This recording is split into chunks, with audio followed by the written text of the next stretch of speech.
على عباده الذين اصطفى وصل وسلم على سيدنا محمد المصطفى وعلى آله وأصحابه نجوم الهدى وقادة التقى أما بعد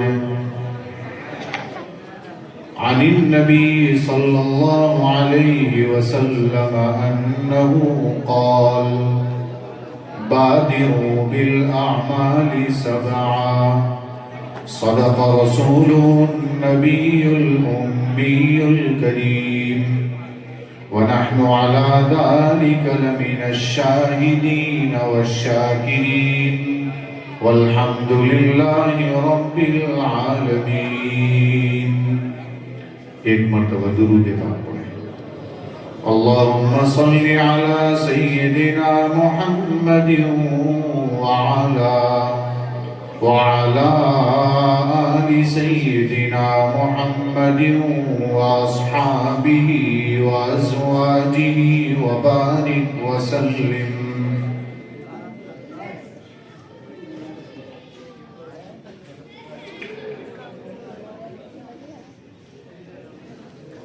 شیخ نشیب اور تشریف فرما حضرات علماء کرام،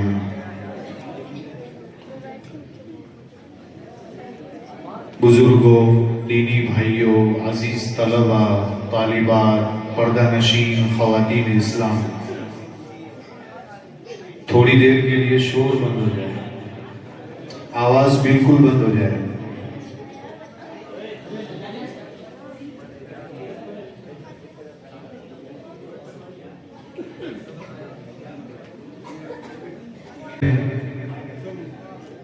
چند باتیں آپ کی خدمت میں پیش کروں گا. ایک حدیث پڑھی ہے، نبی کریم صلی اللہ علیہ وسلم نے فرمایا اعمال میں جلدی کرو.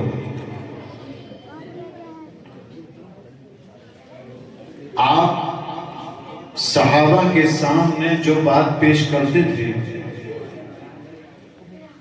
صحابہ کے لیے ضروری ہوتی تھی، لیکن اس سے کہیں زیادہ ضروری ہم سب کے لیے.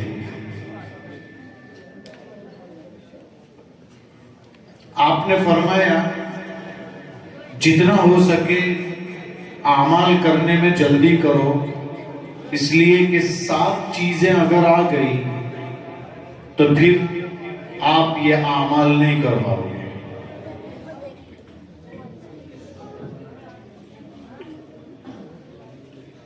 آپ صلی اللہ تعالی علیہ وسلم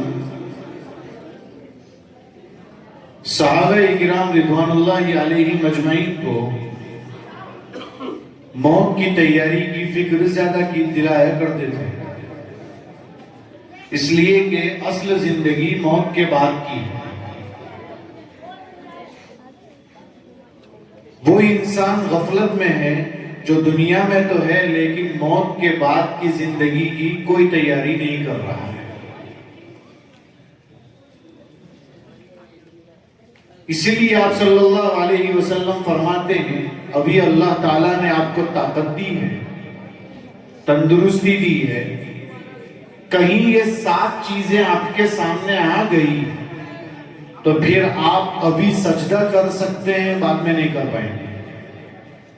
رکوع کر سکتے ہیں، نہیں کر پائیں گے. مسجد آ سکتے ہیں، نہیں آ پائیں گے. روزے رکھ سکتے ہیں، نہیں رکھ پائیں گے. وہ 7 چیزیں کیا ہے اور وہ کہہ کر بات ختم کر دیتا ہوں. آپ نے فرمایا اعمال کرنے میں جلدی کرو. قرآن کریم میں کہیں ففروا ہے، کہیں وسارعوا ہے، اور حدیث میں یہاں بادروا ہے.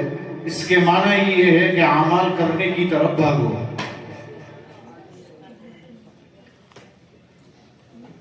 پھر آپ صلی اللہ علیہ وسلم فرماتے ہیں اگر عمل نہیں کرو گے تو کیا تم انتظار کر رہے ہو ایسی غریبی کا؟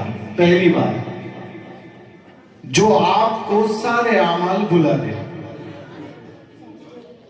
اس وقت ہم لوگ ماشاءاللہ تندرستی میں بیٹھے ہوئے ہیں، 2 روٹی 2 بوٹی سب کھاتے ہیں۔ ابھی ہم سے کوئی پوچھے کہ آپ مالدار ہیں تو کہیں گے نہیں مولانا غریب ہیں ہم، تو ہمارے پاس کیا ہے، کچھ نہیں ہے، دیکھو آپ میرے گھر آ کر۔ غریبی کا معیار کیا ہے اور مالداری کا معیار کیا ہے؟ حدیث میں تو آتا ہے اور علماء نے لکھا ہے کہ ضرورت بقدر ضرورت ہی ہونی چاہیے۔ انسان کی ضرورت کبھی پوری نہیں ہوتی۔ ویسے آپ بازار چلے جائیں گے، جتنی چیزیں خرید کر آئیں گے، تمنائیں بھی لے کر آئیں گے، یہ رہ گیا ہے، اب باقی بعد میں لوں گا۔ تو ضرورتیں پوری نہیں ہونے والی ہیں۔ لیکن اگر غور کریں، آپ کے پاس اچھا خاصا گھر ہے، بستر ہے، اچھے سے سوتے ہیں، کھانا مل رہا ہے 2 وقت کا، آسانی سے آپ زندگی گزار رہے ہیں، اب کس بات کی آپ شکایت کر رہے ہیں کہ ہم غریب ہیں؟ غریب نہیں ہے۔ غریبی اگر آ گئی، اگر اللہ نے تقدیر میں لکھی ہوگی تو پھر کیا ہوگا؟ پھر ساری چیزیں بھول جائیں گے، اس لیے کہ رات ہوگی تو پیسوں کی فکر، صبح ہوگی تو پھر پیسے کی فکر، پھر جاب کی فکر، پھر نکلیں گے باہر، پھر پریشانی، پھر دکان، پھر ادھر ادھر کے چکر کھا کر پھر واپس آئیں گے، اور نہ نماز نہ روزہ نہ کچھ نہیں کر پائیں گے۔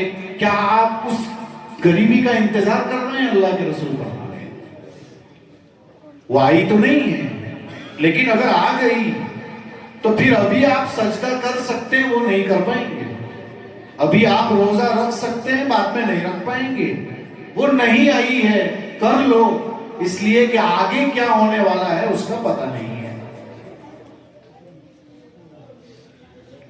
دوسری چیز آپ نے فرمائی غنن مطغین،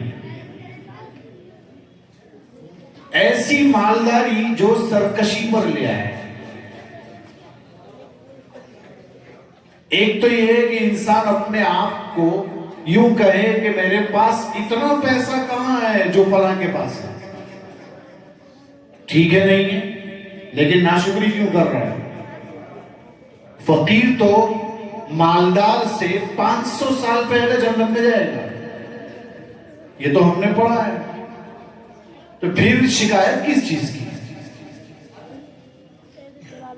تو غنا، مالداری کہیں سرکشی پر آپ کو لے جائے، یعنی پیسہ بہت آ گیا، اب کیا ہوگا کہ میرے پاس تو اتنا پیسہ ہے، کچھ بھی ہوا تو اتنے پیسے اس کو کھلاؤں گا اور چلا جاؤں گا، اس کو اتنے دے دوں گا میرا مسئلہ کورٹ میں حل ہو جائے گا، اس کو اتنے دے دوں گا تو میرا وہاں مسئلہ حل ہو جائے گا، سب جگہ ہوگا، اوپر ہوگا، اس کی سوچ رکھنی چاہیے۔ پھر یہ کھلانے سے کیا ہوتا ہے کیا نہیں ہوتا؟ پیسہ بہت آیا ہے تو شادی میں لٹا دیے، 2000 انڈے لٹا دیے، صرف شادی میں 2 لاکھ کا شامیانہ بنایا، 10 لاکھ کا جہیز تیار کیا، پتہ نہیں کیا کیا کیا۔ یہ مالداری کہیں تجھے ڈبا نہ دے۔ وہ آ گئی اور پیسوں کی ریل پیل میں رہا اور مالداری میں رہا، کہیں تو اعمال بھول نہ جائے، نماز چھوٹ نہ جائے، اس لیے کہ مالداری اس وقت اچھی ہے جب تجھے اللہ سے ڈراتی ہے۔ اگر مالدار ہے اور اللہ سے نہیں ڈر رہا ہے تو یہ مالداری تجھے جہنم میں لے جائے گی۔ ایک 2 مثال چھوٹی سی دیتا ہوں۔ عبد الرحمن ابن عوف رضی اللہ عنہ، کتنے بڑے صحابی، بہت مالدار ہیں، کتنے مالدار ہیں، آئے تھے جب مدینہ المنورہ میں، کچھ نہیں تھا ان کے پاس، ایک چھوٹی سی رقم، ایک آدھا درہم لے کر گئے تھے بازار میں، اور وہاں سے پنیر خرید کر لائے، ایک سیر پنیر خریدا، پھر آئے گھر پر، پھر اس کو بیچا، اس سے جو نفع ہوا پھر دوسرا خریدا، پھر بیچا، پھر نفع آیا، ایسا کرتے کرتے اتنے مالدار ہو گئے کہ جب ان کا انتقال ہوا تو ان کے گھر میں گولڈ سونا اتنا تھا کہ اس کو کاٹنے کے لیے مالدار باقاعدہ لوگوں کو بلانا پڑا، کلہاڑی سے سونا کاٹا گیا۔ کیا آپ کو ایسا لگتا ہے کہ آج اگر کسی کے پاس اتنا سونا ہو تو شاید اس سے بڑا کھرب پتی کوئی نہیں ہوگا؟ اس لیے کہ سونے کا بھاؤ تو آپ کو پتہ ہی ہے کہاں ہے اس وقت، لیکن اتنا سونا تھا کہ کلہاڑی سے کاٹا جاتا تھا۔ اس کے باوجود حضرت عمر رضی اللہ تعالیٰ عنہ کی مسجد نبوی میں شہادت ہو رہی ہے، خنجر مارے گئے فجر کی نماز میں، اور پہلی رکعت کی 72ویں یا 82 نمبر کی آیت پر پہنچے۔ معلوم ہوا پہلی رکعت کتنی لمبی تھی۔ آج تو امام صاحب اگر 12 منٹ کی فجر پڑھا دے تو 4 آدمی کھڑے ہو کے دیکھیں گے یہ کس نے فجر پڑھائی، پتہ نہیں اتنی لمبی۔ 82 نمبر کی آیت پر پہنچے تھے، سورہ یوسف پڑھ رہے تھے، پونا پارا ہو چکا تھا اور خنجر لگے۔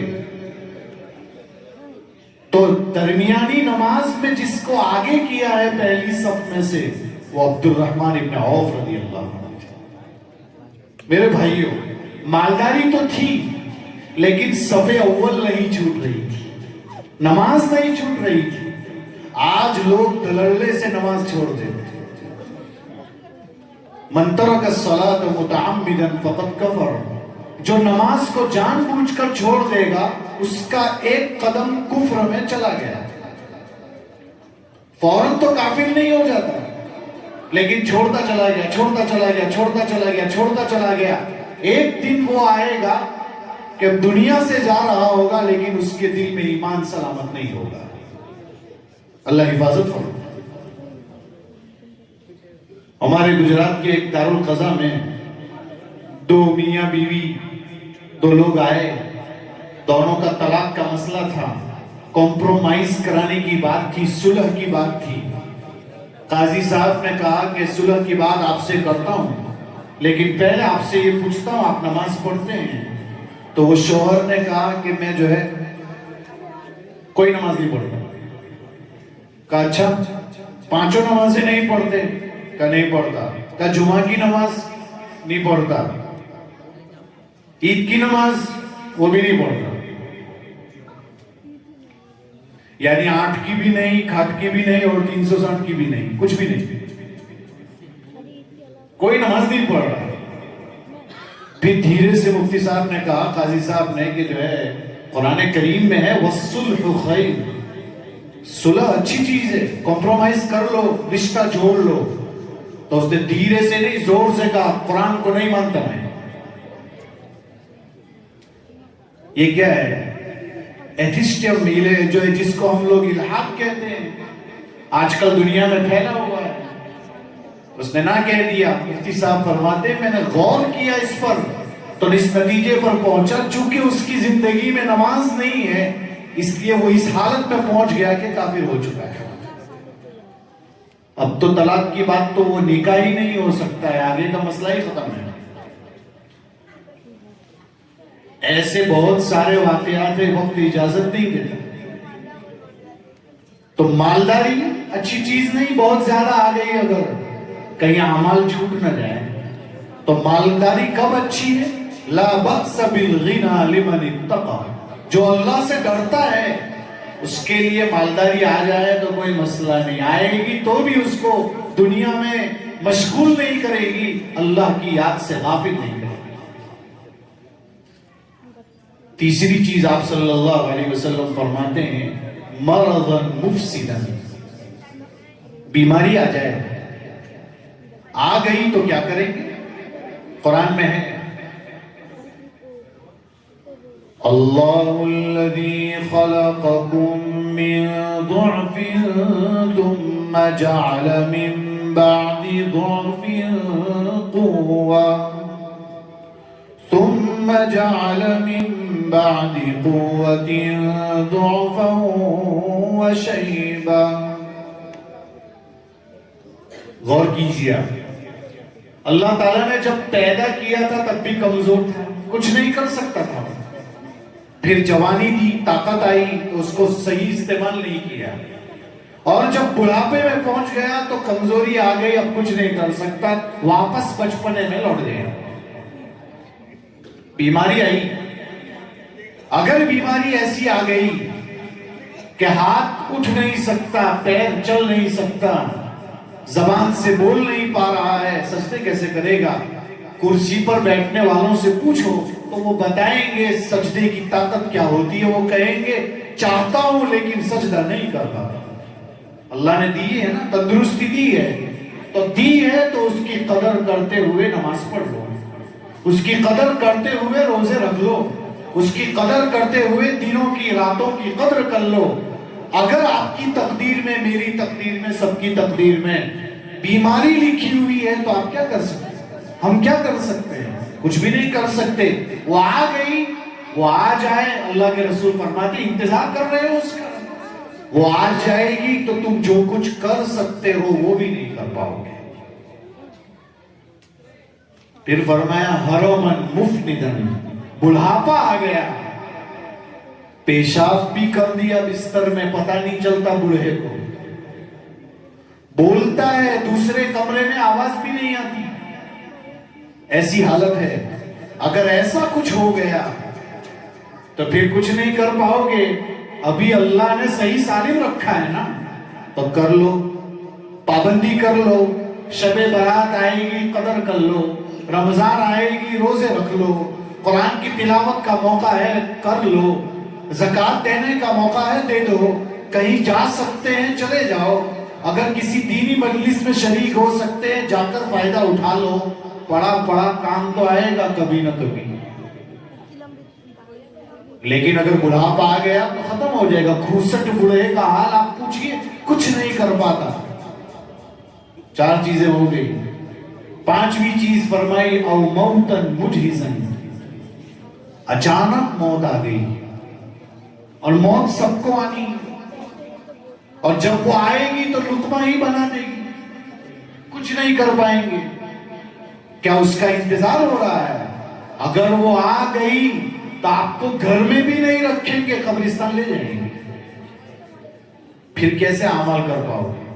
موت کے بعد تو پھر آپ قبر میں اگر اللہ کا فضل ہو جائے اور تلاوت قبر میں بھی کرو گے اگر، تب بھی آپ کی ایک الف پر 10 نیکی نہیں ملنے والی ہے، اس لیے کہ روح قبض ہو جانے کے بعد کسی بھی عمل کا کوئی بدلہ نہیں، جو ہے وہ اس وقت ہے۔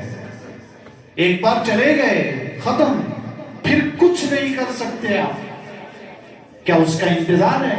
گھر سے نکلے تھے، کیا پتا واپس آئیں گے کہ نہیں، گاڑی پر چل کر جا رہے تھے، کیا پتا واپس آئیں گے کہ نہیں، بیچ پر چل رہے تھے، کیا پتا ایکسیڈنٹ ہوگا، کیا پتا اوپر سے نیچے گر جائیں گے، کیا پتا اچانک کچھ ہو جائے گا۔ کیا آپ اس موت کا انتظار کر رہے ہو؟ یہ تو ہم چونکہ مسلمان ہیں تو اسلام نے ہم کو عزت دی ہے، اور اس کی وجہ سے موت کے بعد غسل دیا جاتا ہے، کفن دیا جاتا ہے، کندھوں پر اٹھا کر لے جایا جاتا ہے، قبرستان میں دفن کیا جاتا ہے، کوئی بیچارہ قرآن پڑھتا ہے، ایصال ہوتا ہے، بخش دیا جاتا ہے، نماز جنازہ پڑھی جاتی ہے، یہ سب اسلام نے دیا ہے۔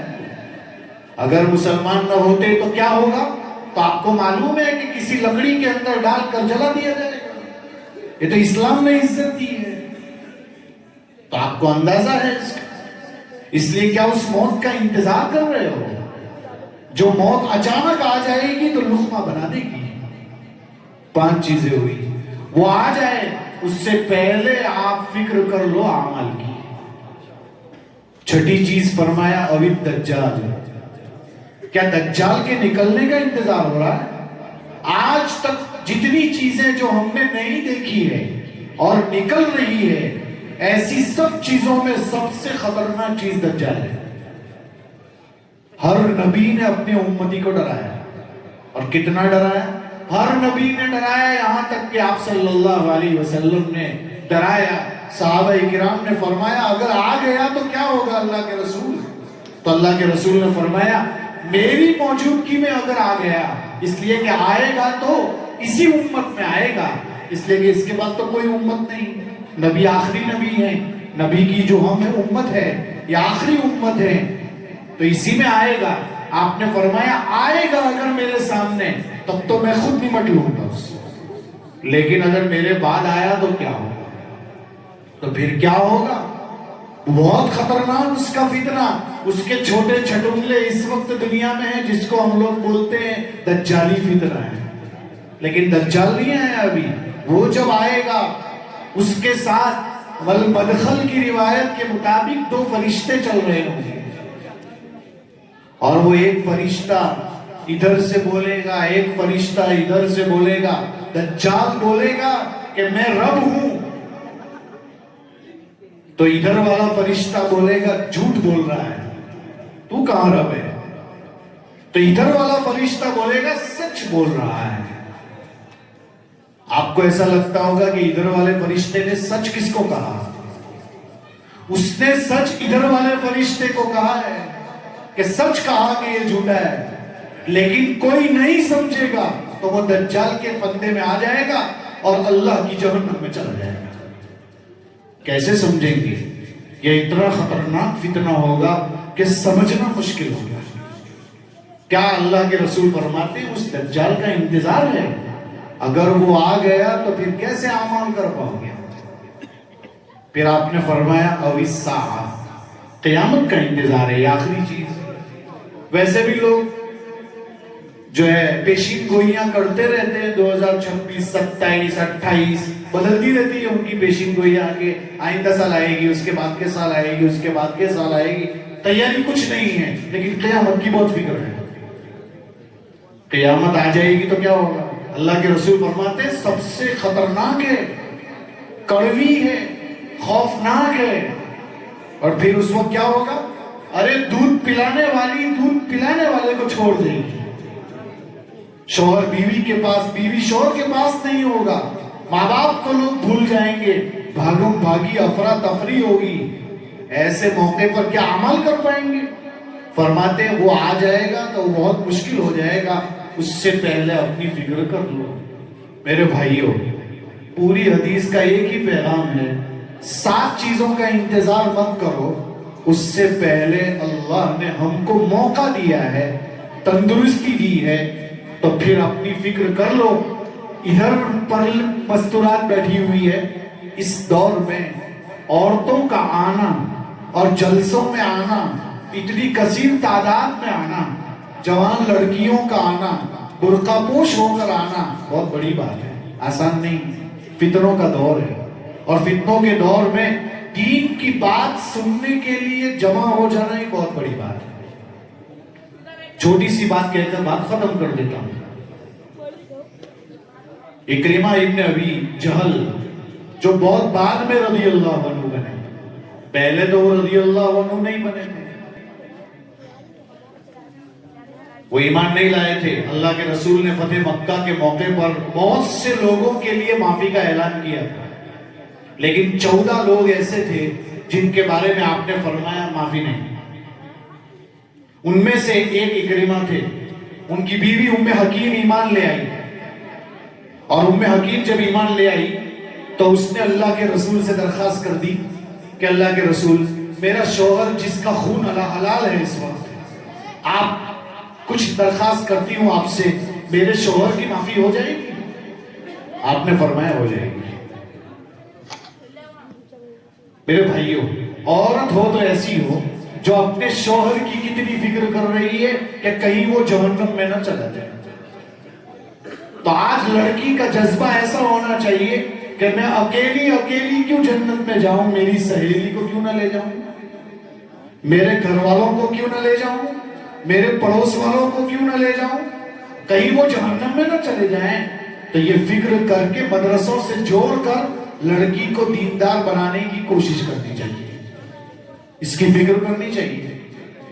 دیکھیے وہ عورت گئی ہے، بہت تفصیلات ہیں، میں اس قصے کو پورا نہیں کر پاؤں گا، لیکن وہ عورت گئی یمن تک، قربانی ہے اس کی، یمن تک گئی۔ یمن میں تھے اکرمہ کشتی میں بیٹھ رہے تھے، تو کشتی میں جا رہے تھے، اتنے میں طوفان آیا، اس نے اپنے جو اسٹیچوز جو بت بنا رکھے تھے، چاہے وہ لات ہو، چاہے وہ منات ہو، چاہے وہ کچھ بھی ہو، اس کے سامنے اپنے ہاتھ جوڑ کر کہہ رہا تھا مجھے بچا لے.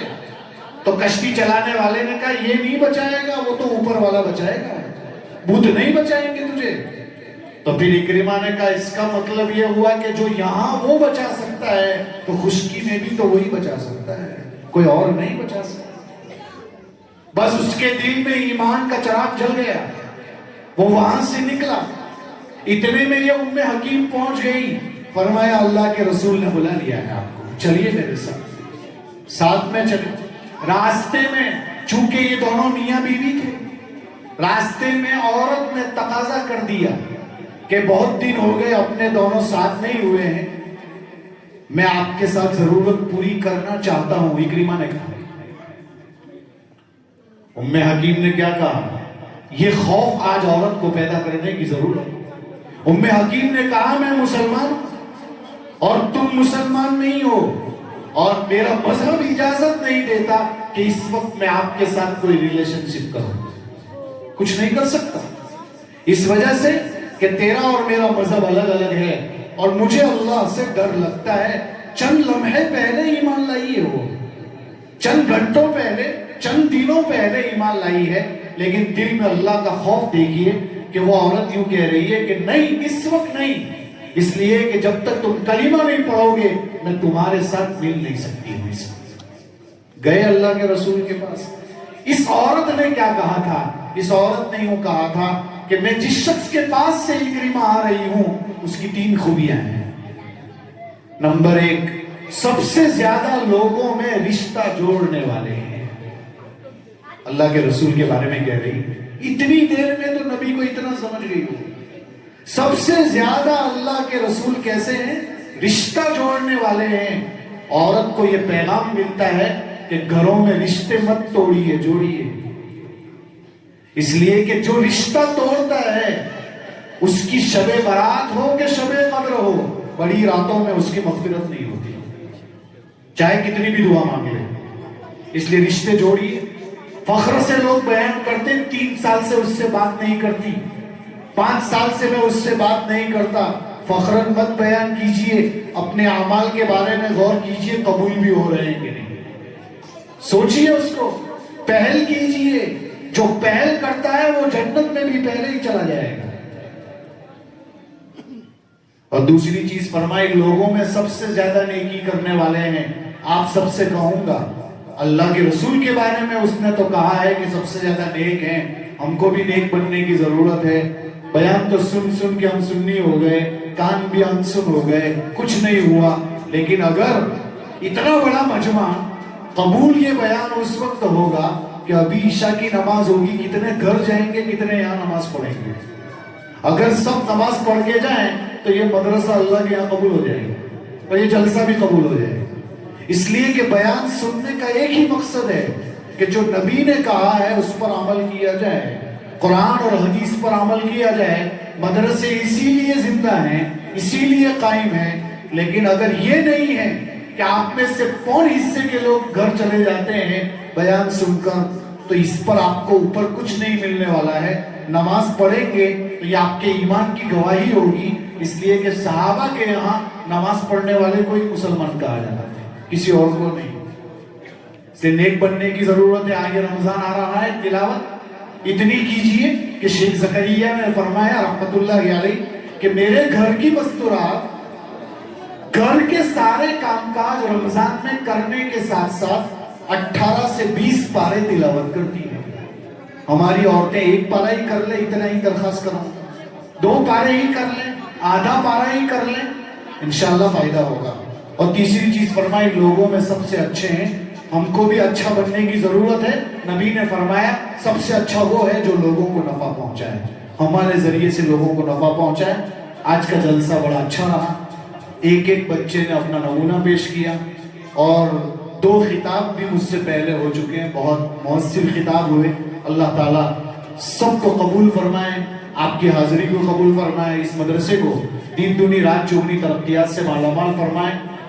حافظ محمد احمد صاحب اور ان کے فرزندان جتنی فکریں کر رہے ہیں، واقعتاً یہ قابل داد ہیں. اللہ تعالیٰ ان کی عمروں میں برکتیں نازل فرمائیں, سب کو صحت سلامتی سے رکھے. مدرسہ کامیاب اس وقت ہوگا جب ہم سب جمع ہو کر مدرسے کا تعاون کریں گے, مدرسے کے ساتھ چلیں گے.